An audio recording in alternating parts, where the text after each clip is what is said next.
Greetings! Welcome to Electric Avenue's YouTube channel, episode 60. We are on January 7th, 2022, and welcome to people who are tuning in for the first time. So, yeah, we're still going through all this Omicron stuff around here. A lot of people are getting sick, so I'm not going to talk about that. Just do the right thing, keep yourself protected.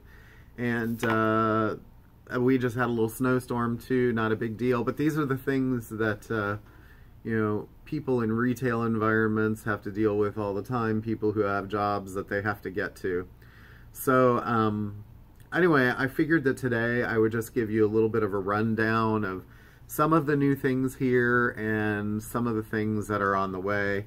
There's not a whole lot to talk about. Usually early January is a very light time for releases. Everyone's sort of recovering from Christmas season and all that. So the first thing of note, I think the biggest thing of note this week probably, is the David Bowie Toy Box Set.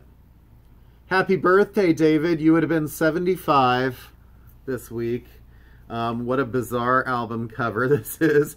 So supposedly this was the artwork that he wanted to use for this. This is an album that he recorded about 20 years ago. It got shelved. It never came out.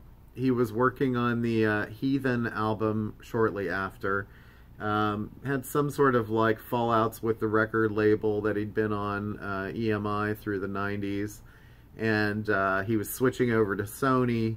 Started working on new material, decided to bag this and did Heathen instead. This is pretty good. It's maybe not as good as Heathen. These are all songs that he had written and recorded in the 60s, mostly, I believe. And he just wanted to kind of revisit them, beef them up a little bit. They're songs that most people wouldn't know. They're, I guess they're more of his hippie phase kind of stuff. But he was always kind of tinkering with things like this. And yeah, so they put it out in this box, which is a 10-inch record. If I compare it to the size of, say, something like this, it's a little smaller. But there's 6 of them. It sells for about $125, $130.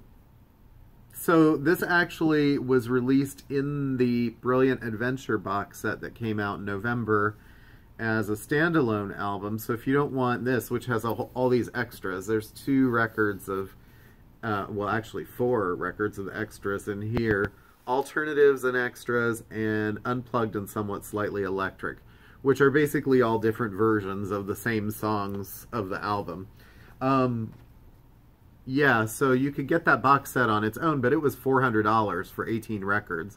Now, there might be other records in there that you want, like Earthling or the Wedding album, Black Tie, White Noise. But, maybe you're not feeling that rich, so maybe you want this. It's an option, but they haven't released it as a standalone, just as a regular record. So it's kind of like the Bowie estate pushing the issue of, hey, we want your money. It might come out as a standalone later, but I kind of doubt it. I think what's going to happen is maybe the albums that are in that box set, the 5 sort of main ones, will probably come out on their own at some point. But yeah, and there's also the CD option for about $40 if you're not feeling so rich and you want to have the songs. So it's a cute little like clamshell box kind of thing. Let's see, like, again, not very much this week. Squid reissued their big album from last year, their debut. Only difference is that it's on a different color vinyl, apricot. And then Rhino, they had a whole sort of thing this last year. Well, every year they do Start Your Ear Off Right now.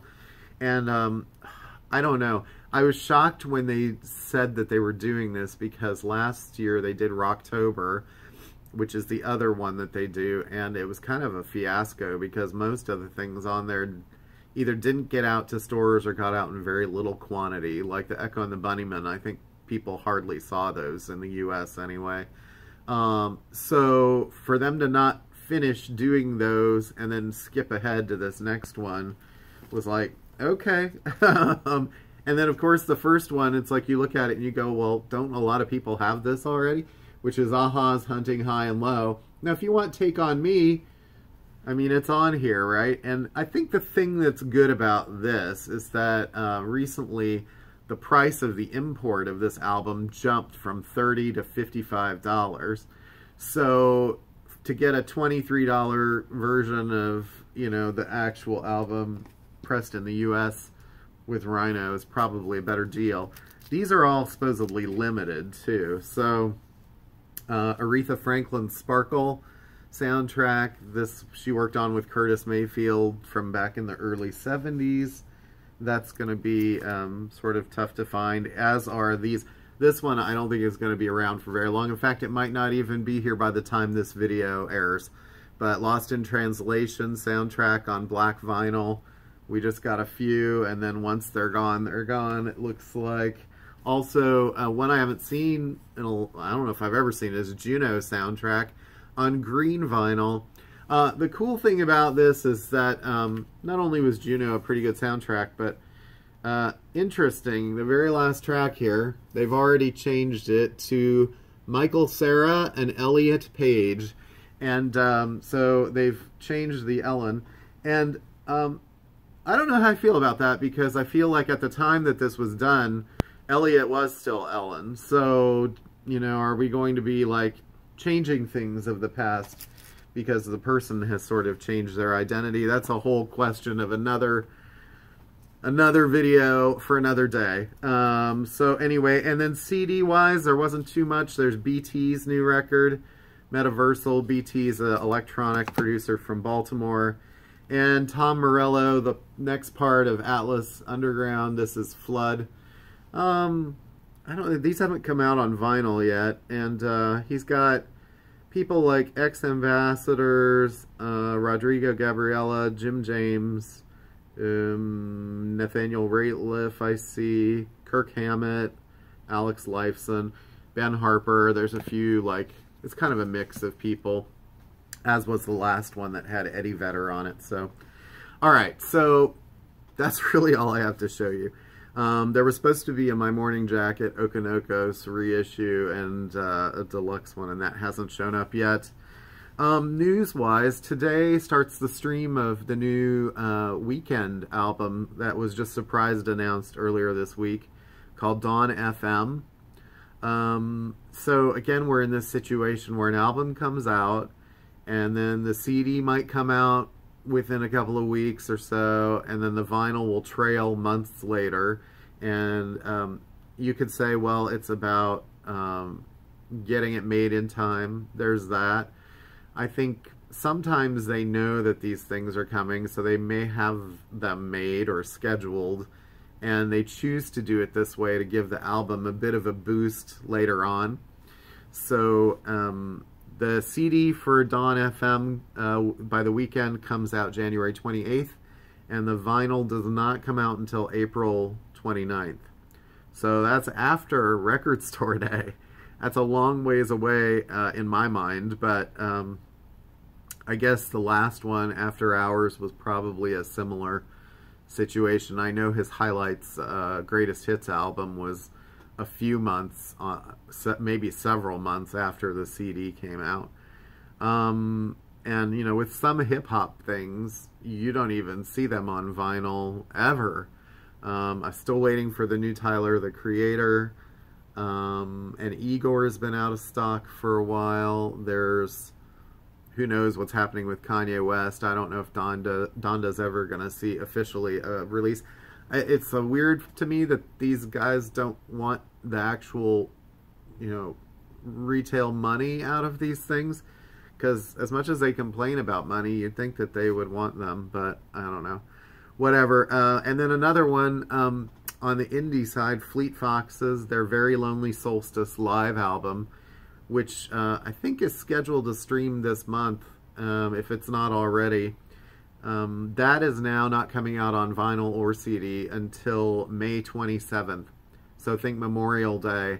And that sort of happened with the last album, Shore, where it was scheduled for, I think, it started streaming in like October, and then it didn't. It was supposed to come out on vinyl in like January or February, and then it was actually March.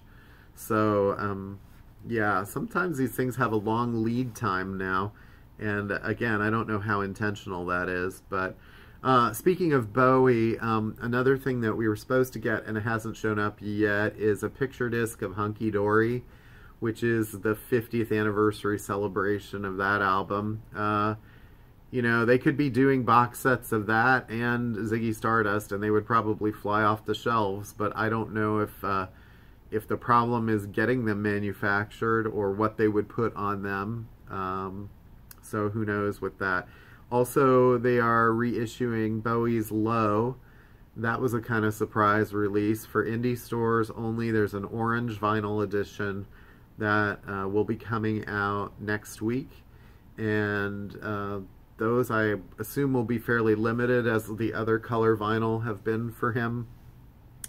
It is, I believe, the 2016 or what, 2015, not sure when they did that, 2016, 2017, whatever that pressing was of the recent one, just orange vinyl, which is probably one of my favorite albums of his. The Brian Eno stuff that he did in Berlin is just amazing. So, all right, let's see. So next week, the January 14th, there will be a new Elvis Costello studio album, which this one is supposed to be pretty rock all the way through as far as what the advance press has been on that.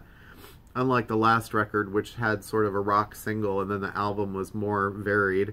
Cat Power's covers album is next week. It's been 6 years maybe since her last, and it's a covers album, but she always is good with covers. And Lumineer's 4th album is next week.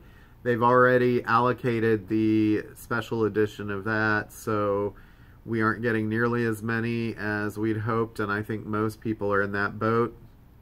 And the Punch Brothers' new record is next week. January 21st, there's the new Amy Mann, finally makes it out on vinyl. Band of Horses have a new record. John Mellencamp, which they say is kind of a return to the Scarecrow sound, and I think Springsteen does a duet with him on that album, if I'm not mistaken.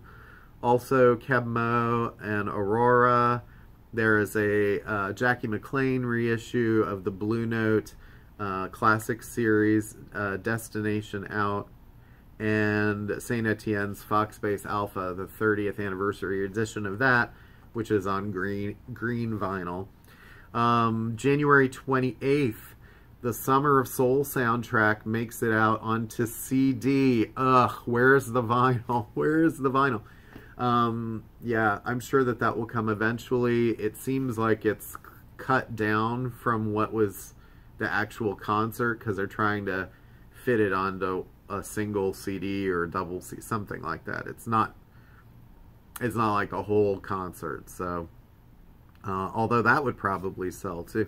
Other things on the 28th, Lucinda Williams, her Rolling Stones covers album comes out. That's the final one in the 6-volume jukebox series that she's been releasing on physical media. Jethro Tull's new album, which is supposedly a return to the Aqualung sound. I don't know. I haven't heard anything yet. But St. Paul and the Broken Bones new record.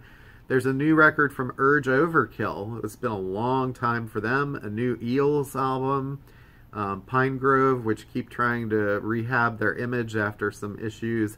Anais Mitchell, I don't know if I'm saying that right, but her last project was on that Big Red Machine album with Bon Iver and was it Bryce? No, trying to remember which guy from the National. Anyway, that was a great. She did amazing work on that album. Marvin Gaye's 50th anniversary edition of What's Going On. Let's see. Dexter Gordon has a reissue, The Man with the Horn, which has been delayed a couple of times. There's a Grateful Dead reissue box set of Live at the Fillmore from '69, and the Ornette Coleman Blue Note Records box set comes out that day. That's about $250 on vinyl, so just warning you, I think it's maybe 8 albums, something like that. Okay, then we're into February. Mitski, first week of February, February 4th, Mitski, Animal Collective, Black Country, New Roads, new album. Their last one last year was a really big sort of indie breakout hit. The new Districts album, Stanley Turrentine, Rough and Tumble, which is the next in the Blue Note Tone Poet series. Also Joe Pass, the next one in Tone Poet, called For Django. There's Paul McCartney's Wildlife, Half Speed Master Edition. Prince's reissue of everything that's pretty much out there, only now it's being taken by Sony as a distributor. I don't know if any of them have been remastered or had the volume corrected or what, but we'll find out. Natalie Cole's incredible major Grammy-winning album, Unforgettable, is being reissued on vinyl that day, just in time for Valentine's Day. The new Bastille, Avenged Sevenfold, Korn, Kate LeBon, Lady Gaga's remix album, and Divine Comedy have their new greatest hits record. Also in here somewhere, I forgot to mention the Tori Amos recent album and the Billy Bragg recent album are both coming out on vinyl in this period, since they've only been out on CD. Also, February 11th, this is sort of a big week, a new Eddie Vedder solo record, again, only on CD to begin with. Spoon have a new album, I believe that's on vinyl. Big Thief, a new album, also on vinyl. Alt J, Amos Lee, and an Art Blakey reissue. And then February 18th, Beach House, their big new record that they've been sort of previewing, and Hooray for the Riff Raff. And finally, I'll cover February 25th, the return of Tears for Fears. The 2 songs that they've put out from that sound great. Also that day, it seems like we're getting retro British people that day. Spiritualized with their new record. Johnny Marr is releasing his new album in full, and Soft Cell return with Happiness Not Included, their new album, first in 20 years. So both Soft Cell and Tears for Fears haven't made an album together in about 20 years, so that's kind of an interesting return. Alright, so that's kind of a preview. Now, things are always going to change. Things are always going to get dropped in and taken out and whatever, so be prepared, because I think what's happening right now is they're pretty much flying by the seat of their pants and saying, oh, this album's ready to go, find a date. And so, you know, keep watching my videos if you feel like you want to stay updated on weekly new releases as to sort of what comes into this store anyway. So I'm sure that there are plenty of other people you can watch out there, and some of them might not be as dry as me or as rambly. But anyway, I appreciate all the views that I get. Thank you so much. And you know, I'm not one to go out and beg for likes or anything like that, so you can do whatever you want as far as that is concerned. Actually, I prefer kind of keeping it a little smaller, because then you don't have a bunch of commercial interruptions. Alright, and that being said, I hope you all had a very happy and wonderful holiday season. Ours was very positive in a lot of ways, and did have a white Christmas actually for one day, so that was kind of nice. But back to work. Okay, go 2022. Let's get this virus under control. Thank you all so much. I can't thank you enough. Alright, peace. Have a good week.